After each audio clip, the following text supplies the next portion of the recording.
Praise the lord. ઈસુની જય. આવો પ્રાર્થના કરીએ. પિતા પરમેશ્વર, અમે તમારો આભાર માનીએ છીએ, તમારી સ્તુતિ કરીએ છીએ આજના સુંદર દિવસ માટે અને નવા અઠવાડિયા માટે પ્રભુજી. આજનો સમય તમે પાવન કરો પ્રભુજી. અમે જે કંઈ વચન સાંભળીએ એની સમજૂતી અમે કેળવીએ અને એ બધું અમે અમારા જીવનમાં ઉતારી અને તમારી વધારે નજીક આવીએ એવી કૃપા કરો. આ પ્રાર્થના અમે મારા પ્રભુ ઈસુ ખ્રિસ્ત દ્વારા કરીએ છીએ. આમેન. આજનો વિષય છે બેચેન અને ચિંતિત મન. સ્તોત્ર સંહિતા 37મો અધ્યાય એની 8મી કડી જોઈએ.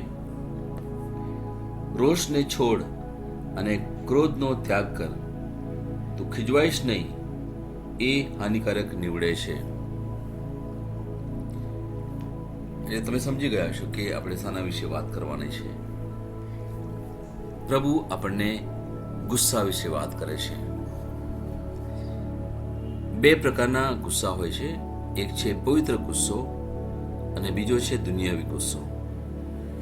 જો તમને ખબર હોય તો ઈસુ જ્યારે ઇઝરાયલમાં ત્યાં સિનોગોગ એટલે બહુ મોટું ચર્ચ હોય ત્યાં જાય છે અને જુએ છે કે લોકો ત્યાં વેપાર કરે છે. એક પેલું માર્કેટ બનાવી દીધેલું એ લોકોએ. ત્યાં એ ગુસ્સે થાય છે અને લોકોને ત્યાંથી ધમકાવીને બહાર કાઢે છે. ઈસુએ ગુસ્સો કર્યો, પણ એ ગુસ્સો કેવો હતો? એ પવિત્ર ગુસ્સો હતો. પણ બીજો એક એવો ગુસ્સો પણ છે જે દુનિયાવી છે. એ દુનિયાવી ગુસ્સો પ્રભુએ ક્યારેય નહીં કર્યો, પણ એ ક્યાંક ને ક્યાંક આપણામાં એ ગુસ્સો છે. અને શરૂઆતમાં એ જો તમે ગુસ્સો તમે જોયો હોય તો ઉત્પત્તિના ગ્રંથમાં તમે જોવા મળશે અને એ છે કાઈન અને આબેલનો. આ એક દ્રષ્ટાંત છે. કાઈને આબેલને ગુસ્સાથી, ઈર્ષાથી એનું ખૂન કર્યું. એ શરૂઆતમાં આપણને એ જોવાનું મળે. અને ત્યાર પછી ઘણા બધા એવા પ્રસંગો આપણને જોવા મળે છે. મોટા મોટા યુદ્ધ આપણને જોવા મળે છે આપણા બાઇબલમાં. એ શું છે? બધા ગુસ્સો બતાવે છે ત્યાં. અને આપણે એક બાબત અહીંયા સમજવાની છે કે ગુસ્સો એક શક્તિ છે. એ પણ સમજવાની ખાસ જરૂર છે. જો તમને એક ગુસ્સાની લાગણી થતી હોય તો સમજવાની જરૂર છે કે એ એક શક્તિ છે, એક પાવર છે. પણ જાણે અજાણે આપણે એ ગુસ્સાને કહેવાય ને કે નકારાત્મક બાબતમાં જો દર્શાવતા હોય ત્યારે એ આપણને તો અસર કરે, પણ સાથે સાથે સામેની વ્યક્તિને પણ અસર કરે. પણ એ જ ગુસ્સાને આપણે પ્રેમમાં પણ પલટાવી શકીએ. એ એક શક્તિ છે, એક પાવર છે. આપણે નક્કી કરીએ છીએ કે કોઈ પણ એક પરિસ્થિતિ છે એમાં મારે કેવી રીતે વર્તન કરવું. એક સામાન્ય દાખલો લઈએ કે બે ભાઈઓ છે અને એક ભાઈએ બીજા ભાઈને ગુસ્સાથી કંઈક બોલ્યા અથવા એને માર્યું. હવે બીજા ભાઈનું એનું વર્તન કેવું હોઈ શકે? એ પણ જો એના જેવો જ ગુસ્સો કરે, એના જેવું જ વર્તન કરે તો એ પણ એક સામે એને એ જ રીતે પ્રત્યુત્તર આપશે અથવા એ જ રીતે મારશે એની સામે. પણ એક ભાઈએ એને કંઈક બોલ્યો અથવા માર્યું અને પેલો બીજો ભાઈ શું કરશે? એને જેને કહે છે કશો વાંધો નહીં, અથવા એને વળગી પડશે. જો આવું કંઈક તમે જુઓ તો શું કર્યું? એને નક્કી કર્યું કે મારે અહીંયા ગુસ્સો કરવો છે કે મારે અહીંયા પ્રેમ બતાવવો છે. સામાન્ય છે સામાન્ય, પણ આ નક્કી કરવાનું કામ એ આપણું છે. આપણા કુટુંબમાં આપણે જોઈએ છે શું ચાલે છે. મોટા ભાગે ગુસ્સો હોય છે કે પ્રેમ હોય છે. આપણને ખબર છે કે આ મિક્સ કહેવાય ને, બંને લાગણીઓ આપણે જોઈએ છે. પ્રેમ પણ સમયે સમયે જોઈએ છે, પણ સમયે સમયે ગુસ્સો પણ જોઈએ છે. આજે એ આપણે વિચારવું પડશે કે મારો જે ગુસ્સો છે એ સામે વ્યક્તિને અથવા મને કંઈ નુકસાન કરે છે કે કેમ. અને એ જો નુકસાન કરતું હોય તો મારે વિચારવું પડશે કે મારે હવે શું નક્કી કરવાનું. મારે ફક્ત પ્રેમ બતાવવાનો હોય તો ફક્ત હું પ્રેમ જ બતાવું. અને ગુસ્સો પણ કેવા પ્રકારનો છે કે એ સામે વ્યક્તિને એના જીવનમાં કંઈક સારું કરવા માટેનો એક ગુસ્સો છે. કારણ કે ઘણીવાર આપણે જોઈએ છીએ કે મા બાપ તરીકે આપણી એક ફરજ પણ હોય છે બાળકોને સીધા રસ્તા પર ચલાવવાની, અને ઘણીવાર આપણે ગુસ્સો પણ કરીએ છીએ, અને એ યોગ્ય પણ છે.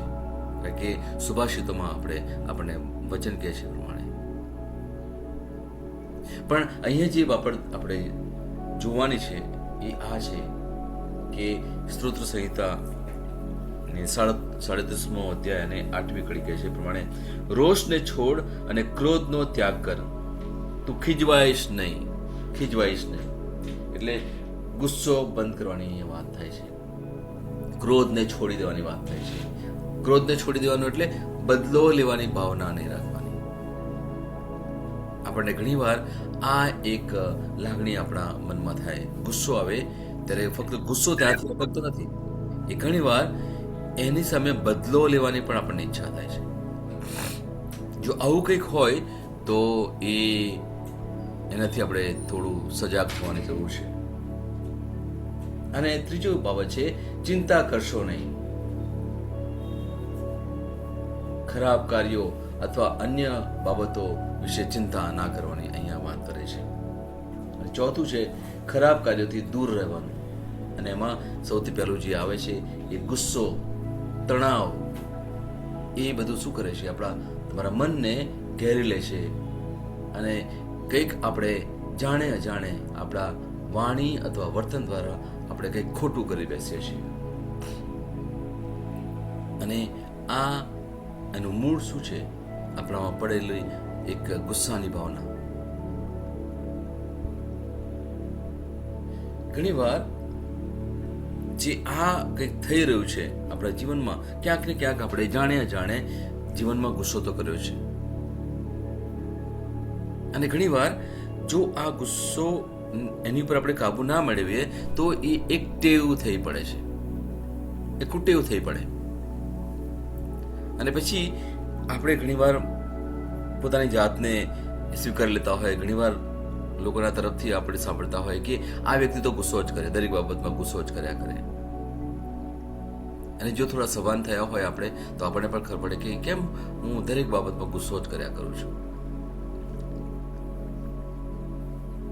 અને એ લાગણી એટલા માટે છે કારણ કે જે શૈતાન, જે દુશ્મન છે આપણો, એ આવું કાર્ય કરે છે આપણા જીવનમાં. અને એ એટલા માટે કરે છે કે જેથી આપણે વિજયી જીવન જીવી ના શકીએ. વિજયી જીવન જો જીવવું હોય તો આપણે પ્રભુ સાથે જોડેલા રહેવાનું. અને પ્રભુ સાથે જોડેલા રહેવાનું એટલે ફક્ત પ્રેમ જ કરવાનો. મેં તમને કહ્યું એ પ્રમાણે કે આપણે પ્રેમ કરીએ છીએ, ચોક્કસ આપણા કુટુંબીજનોને પ્રેમ કરીએ છીએ. તમારા પતિ હશે, તમારા પત્ની હશે, તમારા બાળકો હશે, તમારા મા બાપ હશે, ભાઈ બહેન હશે, તમારા સગાવાલા હશે, તમારા મિત્રો હશે. આપણે પ્રેમ કરીએ છીએ, ચોક્કસ. આપણે એવું ના કરીએ કે હું બસ 24 કલાક ગુસ્સો જ કર્યા કરું છું. ના, આપણામાં બંને ભાવના છે, બંને લાગણીઓ છે આપણામાં. પણ વલાઓ, અહીંયા જે સમજવાની વાત એ છે કે જે દુશ્મન છે આપણો, એ શું કરે છે, એ ક્યાંક ને ક્યાંક એવા પ્રસંગો ઉભા કરે છે જેથી આપણું મન અશાંત થઈ જાય, આપણે દુઃખી થઈ જઈએ, આપણે નિરાશ થઈ જઈએ. અને ત્યાં પેલો ગુસ્સાની ભાવના બહાર નીકળે છે. જેવી ગુસ્સાની ભાવના નીકળે છે એ સમયે જે દુશ્મનની ઈચ્છા છે એ કે આપણે પ્રભુ સાથે જોડાયેલા ના રહીએ, આપણે વિજયી જીવન ના જીવીએ.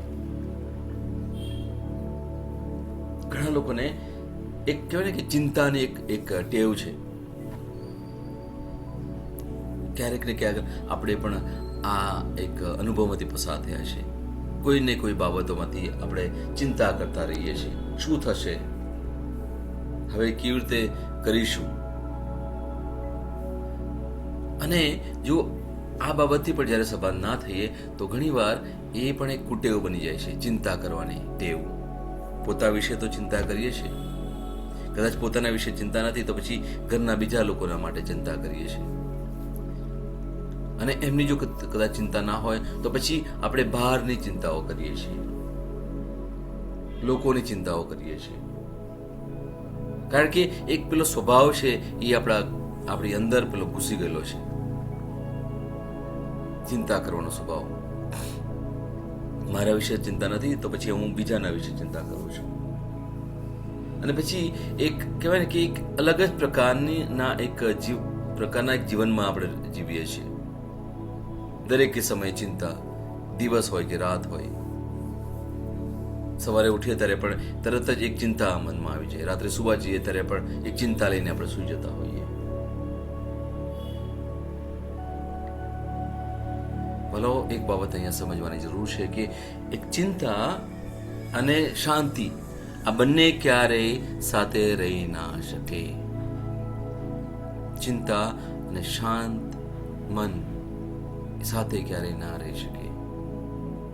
જ્યાં ચિંતા છે ત્યાં શાંતિ નથી. પણ જો આપણી ઈચ્છા હોય કે હું હંમેશા શાંત રહું તો પછી આપણે ચિંતાને છોડવી પડે. શાંત રહેવું એ પવિત્ર આત્માની ભેટ છે. યાદ રાખજો મારા વાલાઓ. એના વિશે પણ આપણે એક વચન લઈશું તો આપણને ખબર પડશે. ગલાત્યાનો 5મો અધ્યાય અને એની 22મી કડી જોઈએ. એ અહીંયા પવિત્ર આત્માના ફળ, બહુ સુંદર વચન છે અને મારી ઈચ્છા છે કે આપણે અહીંયા વાંચીશું ચોક્કસ. પણ પછી જ્યારે તમે થોડા ફ્રી હો ત્યારે આ વચન તમે વાંચશો તો તમને ખરેખર એમાંથી પવિત્ર આત્મા તમને વધારે કંઈક પ્રેરણા આપશે, વધારે કંઈ શીખવશે. વાંચીએ. 22મો અધ્યાય છે. પણ પવિત્ર આત્મા આ ફળ નિપજાવે છે. કયા કયા ફળ છે જોઈએ. પ્રેમ, આનંદ, શાંતિ, ધીરજ, માયાળુપણું, ભલાઈ, એકનિષ્ઠા, નમ્રતા અને સંયમ.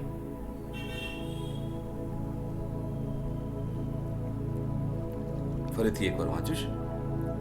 જે ફળ છે, જે પવિત્ર આત્માના ફળ છે, કયા કયા ફળ છે જુઓ.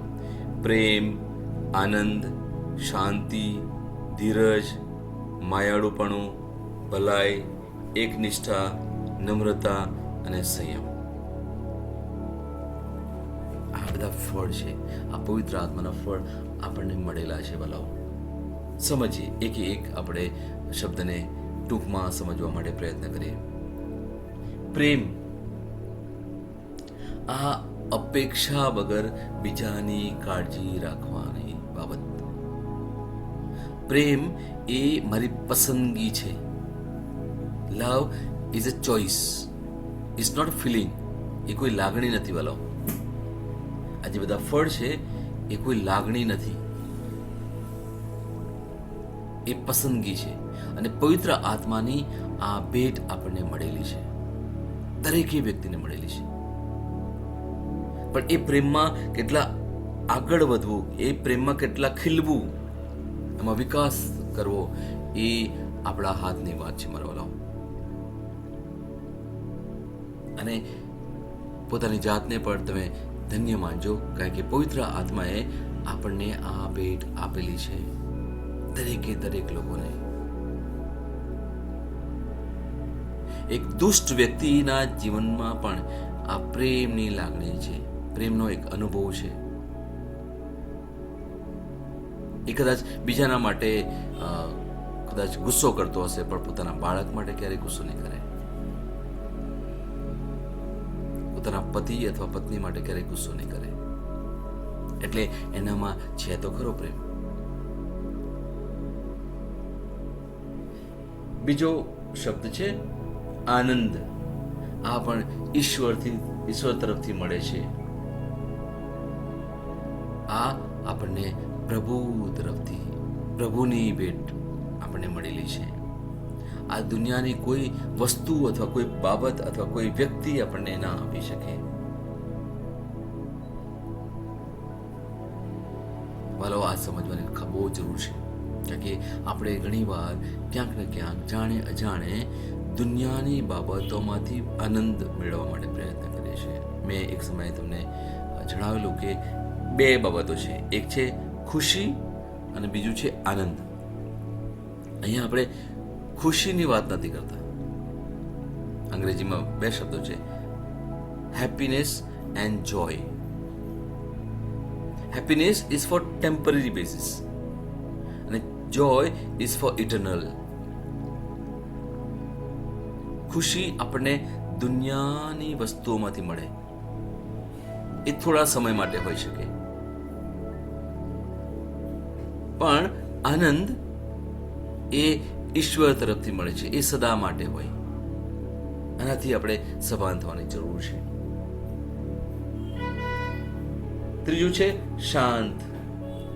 શાંત મન અથવા શાંત લાગણી. પરિસ્થિતિ કોઈ પણ હોય અને એ સમયમાં આપણે શાંત રહેવાનું, આ પણ પવિત્ર આત્માનું એક સુંદર ફળ છે. ચોથું છે ધીરજ. મુશ્કેલી હોય ત્યારે રાહ જોવી અને શાંત રહેવું. જો આપણે પ્રભુ ઈસુના માર્ગ પર ચાલવાની ઈચ્છા દર્શાવતા હોય તો આ ગુણ આપણામાં ભરેલો હોવો જોઈએ. ધીરજ રાખવાની લાગણી. ઘણી વાર મુશ્કેલીઓ આવે છે ત્યારે આપણે નાસીપાસ થઈએ છીએ વલાઓ, અને આ સમયે આ ગુણ કેળવવાની બહુ જરૂર છે વલાઓ. કારણ કે જીવનમાં સમયે સમયે આપણને મુશ્કેલીઓ આવી છે અને આગળ પણ ના ઈચ્છે છતાં પણ મુશ્કેલી આવશે. ત્યારે જો આ ગુણ આપણામાં હશે ને તો આપણે હંમેશા શાંત રહીશું, આપણે ઈશ્વરમાં આનંદિત રહીશું વાલાઓ. પાંચમું છે દયા. લોકોની સાથેના વર્તનમાં મીઠાશ અને કાળજી દર્શાવી. કરીએ છીએ. આમાં કંઈક એવું નથી કે આપણે નથી કરતા, અથવા એવું પણ નથી કે આ શબ્દ નવો છે આપણા માટે. ના વાલાઓ, આપણે જે પવિત્ર આત્માથી આશીર્વાદિત છીએ એટલા માટે દયા પણ આપણામાં છે. એટલા જ માટે આપણે બીજાના સારા માટે વિચાર કરીએ છીએ, બીજાની કાળજી રાખીએ છીએ, આપણે સારું વર્તન પણ કરીએ છીએ. સામેથી મળે ઠીક છે, નહીં મળે તો પણ કશું વાંધો નહીં, પણ હું હંમેશા શું કરું? દયા દર્શાવું છું, અને એ દ્વારા હું કાર્ય પણ કરું છું. સામેની વ્યક્તિની ચિંતા કરું છું. અને ચિંતા શાના માટે? કારણ કે પહેલા જોયું એવી ચિંતા નહીં. એના માટે હું શું કંઈક કરી શકું જેથી એ શાંત થાય, એને આનંદ મળે, એના માટેની આ દયા. ત્યાર પછી આવે છે ભલાઈ. જે યોગ્ય અને મદદરૂપ છે તે કરવું. યોગ્ય, જેનાથી મને લાભ થાય, જેનાથી સામે વ્યક્તિને પણ લાભ થાય એવું યોગ્ય, જે ઈશ્વરને સારું લાગે તેવું કાર્ય, બીજાને મદદરૂપ થાય તેવું કાર્ય, એ છે ભલાઈ. બીજું છે આગળ વફાદારી. પ્રભુ અને લોકો પ્રત્યે વફાદાર અને સાચા રહેવું. પ્રભુ સાથે વફાદાર રહેવું, અને એમાંથી આપણને જે ઉત્તમ ઉદાહરણ પૂરું પાડે છે એ છે આપણા પ્રભુ Isu Khrist. Praise the lord. એ વફાદાર રહ્યા. He was faithful to the Father. જીવનના અંત સુધી એ પિતાની સાથે વફાદાર રહ્યા. સૌથી પહેલા એમણે આજ્ઞાને પાળી, અને પરમેશ્વરની જે આજ્ઞા હતી કે તારે પૃથ્વી પર જવાનું છે અને લોકોને માટે તારે તારી જાતનું બલિદાન આપવાનું છે. અને એમાં પ્રભુ ઈસુ 100% વફાદાર રહ્યા. અને એના જ લીધે આજે આપણે એ આશીર્વાદથી ભરપૂર છીએ. બોલો, કેમ આપણે પ્રભુને પ્રેમ કરીએ છીએ, કેમ આપણે પ્રભુને વફાદાર રહીએ છીએ? કારણ કે સૌથી પહેલા એમણે વફાદારી બતાવી આપણા માટે. એ આપણને સતત પ્રેમ કરતા રહે છે.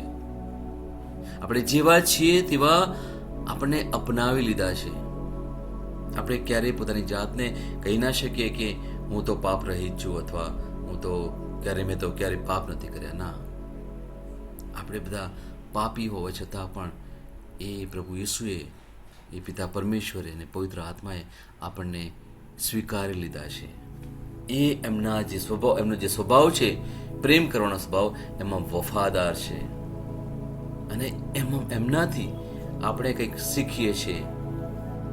આ પવિત્ર આત્માનું સુંદર ફળ આપણા જીવનમાં જે છે એમાં આપણે રોજ ને રોજ વિકસતું રહેવાનું છે.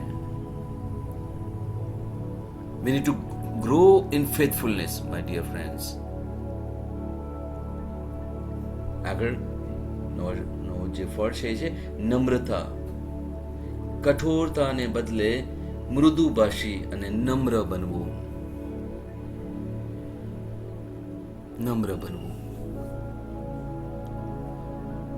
નમ્રતામાં પ્રભુ ખુશ છે. Lord is happy with humble people. મેથ્યુના જે 5મા અધ્યાયમાં તમે જુઓ તો ત્યાં જે ગિરી પ્રવચન એમણે કર્યું, Sermon on the Mountain, એમાં બહુ સુંદર લખેલું છે કે નમ્ર લોકો આશીર્વાદિત છે. પ્રભુને હંમેશા નમ્ર લોકો ગમે છે. એ લોકો જલ્દી ગુસ્સો નથી કરતા. એ લોકો શાંત હોય છે. સામેની વ્યક્તિ ગમે તેવું વર્તન કરે પણ એ ફક્ત દયા બતાવે. એમનામાં ધીરજ કહેવાય ને કે ભરપૂર છે, ધીરજ છે. કશો વાંધો નહીં, આજે તો આવું થઈ ગયું, કશો વાંધો નહીં, કાલે સારું થઈ જશે. એમના બહુ ધીરજ હોય છે. કઠોર નથી રહેતા, કઠોર નથી, કડક નહીં રહે. આપણને ખબર છે એક સૂકી લાકડી અને એક ભીની લાકડી, એમાં ફરક શું છે ખબર છે ને? કે સૂકી લાકડી તમે થોડુંક વાળો તો તરત જ ફટ દઈને તૂટી જાય, પણ એક ભીની લાકડી હોય એને તમે વાળો તો એ વળી જાય, તૂટે નહીં. ભલાઓ, નમ્રતામાં બહુ જ મોટો ગુણ છે. પ્રભુના પ્રિય થવું હોય તો આ ગુણ આપણે ખેડવાની બહુ જરૂર છે. ભલાઓ, અને છેલ્લું છે આત્મનિયંત્રણ, સેલ્ફ કંટ્રોલ. પોતાના વિચારો અને કાર્યનું સંચાલન સુયોગ્ય રીતે કરવાનું. મારા વિચારો કેવા છે? આપણે જે મનન ચિંતન કરીએ છીએ, ધ્યાન કરીએ છીએ, એમાં આપણે કરીએ છીએ શું? વાલો, આપણે જોઈએ છીએ કે મારા વિચારો સૌથી પહેલા તો કેવા પ્રકારના છે, એ પ્રભુને યોગ્ય છે કે કેમ? પ્રભુ જે ઈચ્છે છે એવા મારા વિચારો છે કે પછી આ જે બધા ફળ આપણે બતાવ્યા, પ્રેમ, આનંદ, શાંતિ, ધીરજ, દયા, ભલાઈ, વફાદારી, નમ્રતા અને આત્મનિયંત્રણ, એ આ ફળને અનુરૂપ મારા વિચારો છે કે પછી આ ફળની વિરુદ્ધના વિચારો છે મારા વાલા? કે ક્યારેય પણ એક વિચાર એમાંથી બધું શરૂ થાય છે.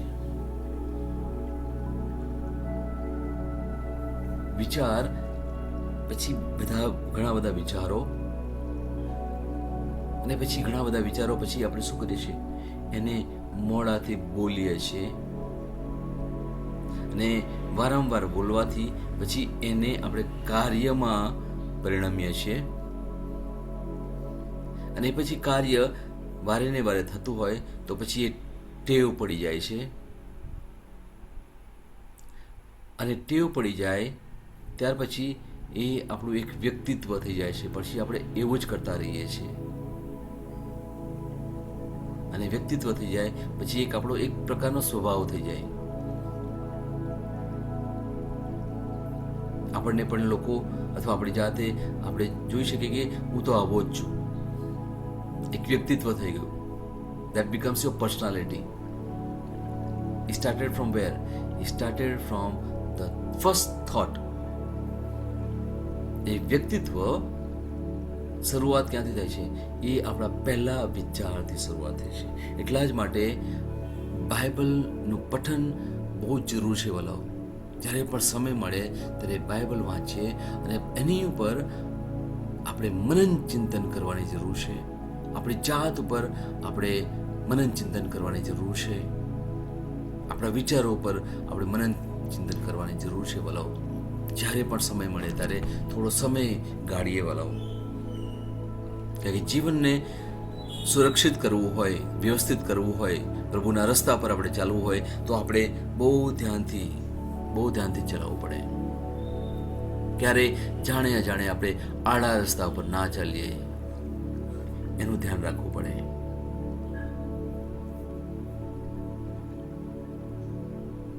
ભલાઓ, આજનું વચન તો ખરેખર બહુ જ સુંદર છે, અને ગલાત્યાનો 5મો અધ્યાય એનું જે 22મું વચન છે બહુ જ સુંદર વચન છે. પવિત્ર આત્માના જે ફળ,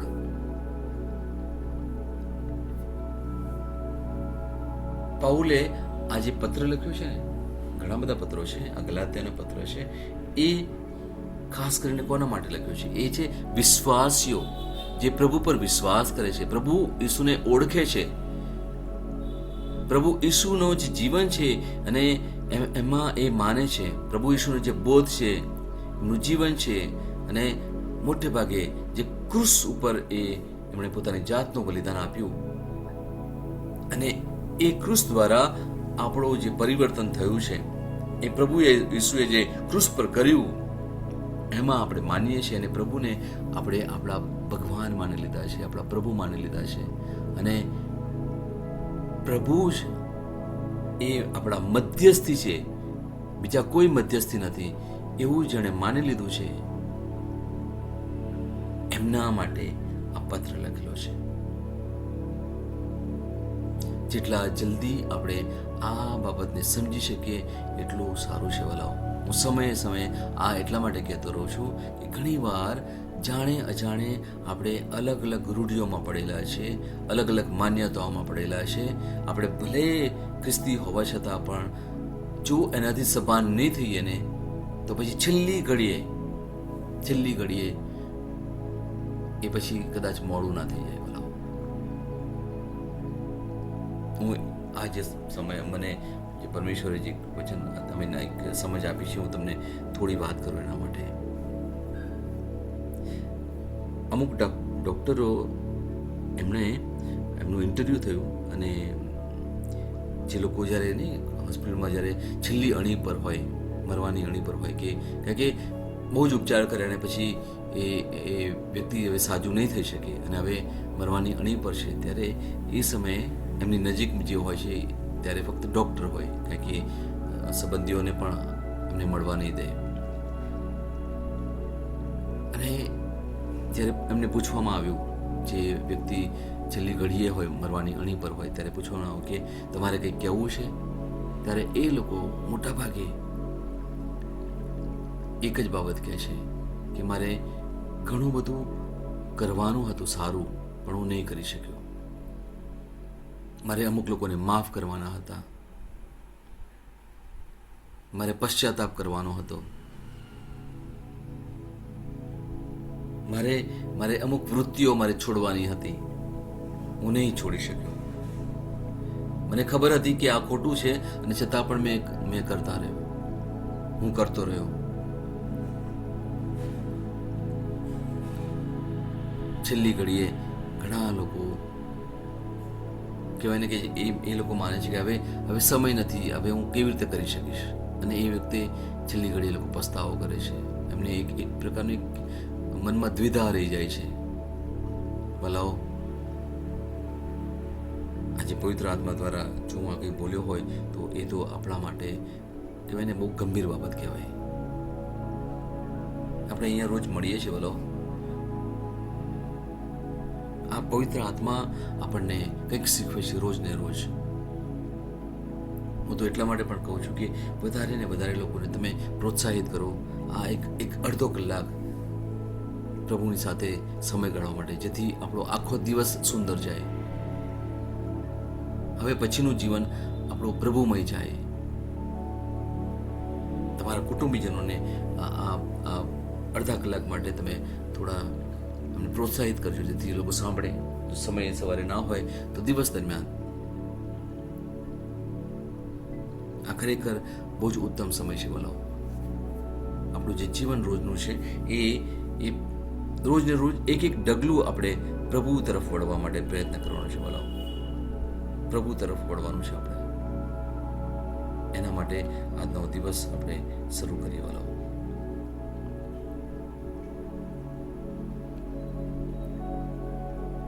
આવો આપણે પ્રભુના વચનની ઘોષણા કરીએ.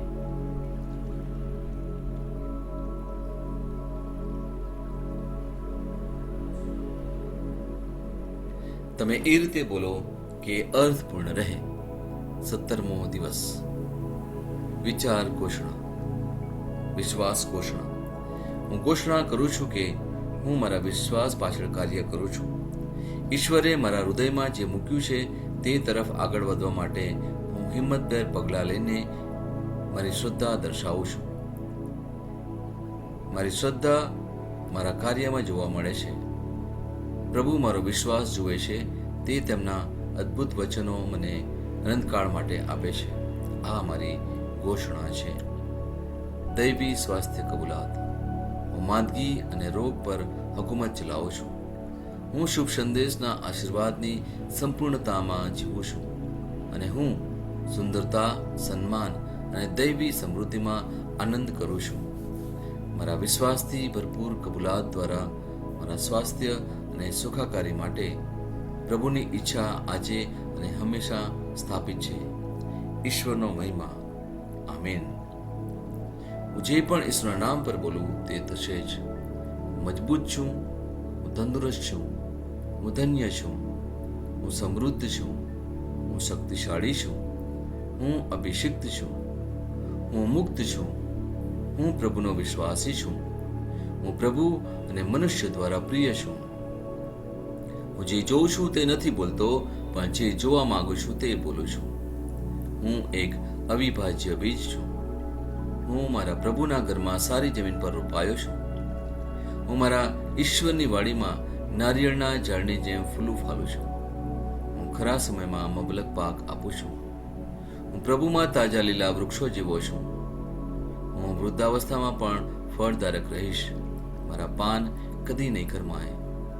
હું જે પણ પ્રભુ ઈસુના નામમાં કામ કરીશ તેમાં સફળ થઈશ. ઈસુના નામમાં વસ્તુઓ હંમેશા મારા માટે કામ કરી રહી છે. હું ખ્રિસ્ત ઈસુમાં દરેક આત્મિક આશીર્વાદ મેળવનાર છું. હું મારા મનને ખ્રિસ્તના મન જેવું સંપૂર્ણ થવાનું કહું છું, અને તેને નિર્દેશ આપું છું કે તે પ્રભુના વચનો દ્વારા ચાલે. હું મારા રજ્જુ અને ચેતાને જીવનની વાત કરું છું. હું મારા સ્નાયુઓ અને અસ્થિબંધન માટે તાકાત બોલું છું. હું મારા હૃદય સાથે જીવન શક્તિની વાત કરું છું. હું સામાન્ય શ્વાસની પ્રક્રિયા જાળવવા માટે મારા ફેફસા અને પેશીઓ સાથે વાત કરું છું.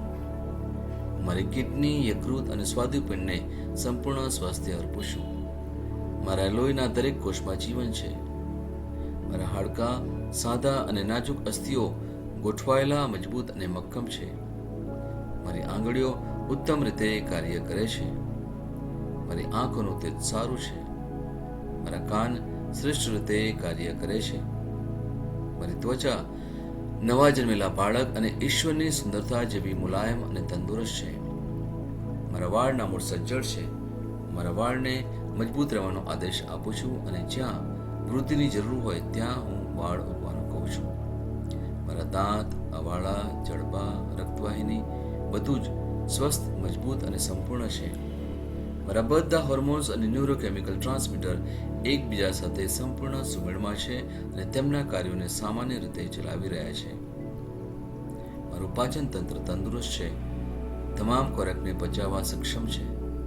હું ખ્રિસ્તની આજ્ઞા પાલનમાં તમામ પ્રકારના વ્યસનો, માદક દ્રવ્યો, ખાવું પીવું, મીડિયા, વિલંબ, ગપસપ, આળસ, અતિશય ઊંઘ, સુસ્તી, અનિવાર્ય ખરીદી અને દરેક પ્રકારનો અતિશય વપરાશ તમામને કાબૂમાં લઉં છું. જેમ ઈસુ છે તેવો જ હું છું.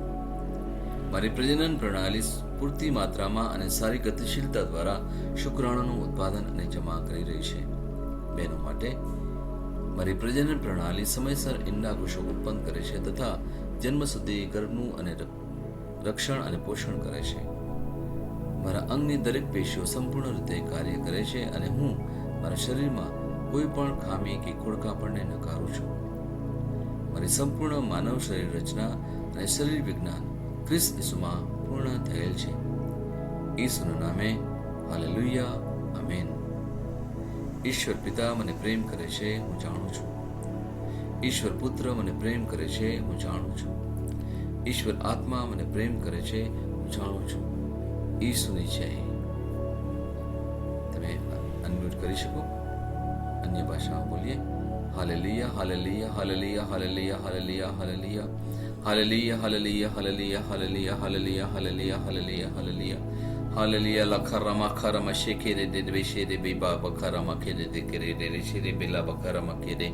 Hallelujah rabasha baraba kere be kere kere me shile le bala karama shara bateri me kere be shala karama shodri be kere be ki la ra rabasha bare kere be harama thori me hekita masha bale kere dur me shile bara kurtene vaste rabasha bala karama shole kere be shara bakara karama shile de kere shere be shere be ra karama shodri hala kare rabasha baraba karama shere kere shere de shere be shere be shere bara shabar kune me teri bashara karama shul kere be Ola liya basha baraba karama shere kere shere be shibir basha bara karama shabatara basho kene me digar batale rabasha baraba shabarate hette masho baraba karama shotli beraba tore matri karaj rabasha bala karama shobadarwa karama shale kere de shere be shere de shere masho tri matar kere labara basha bara kene metra masho tri mar karakla masare yar shere bal shoraj kone mitla riya rabasha bala karama share yar shade de kre me shekre me shara kala karama shotri Rabasha bala karama shore ba talma shokri bisha rama shadri karma shotine labara shabara bashabara krima shabara bali karma shatra mashul karma shadri rabashabara bashabara bashubai tarama shal karma shala karma shotri bara karma shotri ari rabashabara bara bashabara bashavi bashabara bashabara karma shotri lavahatar mahani hola riya bahatar vala karma shotli de bashaba ribar shabara bashabara bashub krimi taraba shal kare rabashabara bashabala horar bashibi Rabashabari Karabashala Karatariya Halamal Shaba Shikar Bashirikri Labara Shara Basharali Rabashabari Hallelujah, Hallelujah, Hallelujah, Hallelujah. Thank you, precious, precious, thank you, precious. पिता परमेश्वर no जय हो, क्रिस्त यीशु no जय हो, पवित्र आत्मा no जय हो, पवित्र त्रैक्य नो जय हो, यीशु ने जय